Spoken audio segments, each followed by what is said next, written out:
Assalamu alaikum, welcome to another tutorial of UKTechtions. If you are not a subscriber of this channel, please subscribe this channel and like our Facebook page, which is UKTechtions. I am giving you 2 seconds, just press the subscribe button. Tick tick 1, tick tick 2, and hope you subscribe it.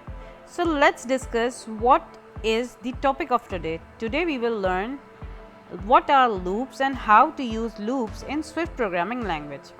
So loop means repetition. So why we use loops in Swift programming language?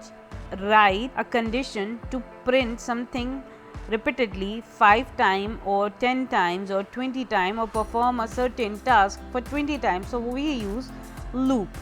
Loops can be for loop, while loop, and do while loop.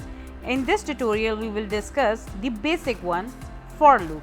For, we define here a variable indexed, then we will define here n. N means in this loop what we are performing here, a range of number will be print from 1 to 5. We are printing here the index, right?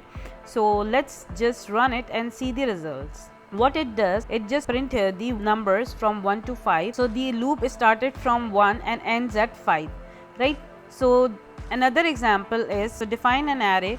Let's say fruits equals to, I'm defining here array, simple apple, mango, grape. What I'm doing here, I'm typing here for fruit. Fruit is a variable in which we are finding fruit like this, and we will add here the brackets and then type here the condition. What is the condition? Print fruit. Now let's see what it will print. So what it says, fruit is apple, fruit is mango, fruit is grape, right? How many times this loop prints?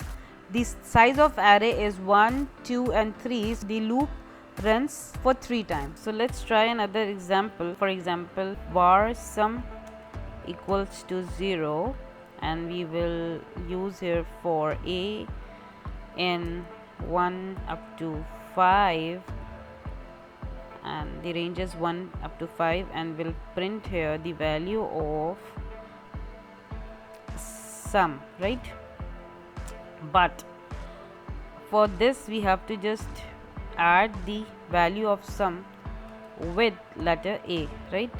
So a is equal plus sum equal to sum plus the value of a, right? The value of a is index, and the index may change after each iteration, right? So what we will do, we will just print the value of sum in this for loop, right? So let's run it and see. So what it say, 1, 3, 6, 10 and 15. So it's sum the value with sum plus a, and you can also do this. You can add here any other number or use any variable over here to sum of the values. Hope you all guys like it. If you like this, simply hit the like button, and if you want to ask something, you can ask on comment section. Also, please, if you are not a subscriber of this channel, please subscribe it so I can be a voice for the world. So I clearly define what is for loop. In any programming language, the for loop is same, the syntax is different. So we will be back with other amazing tutorial, inshallah. Allah Hafiz.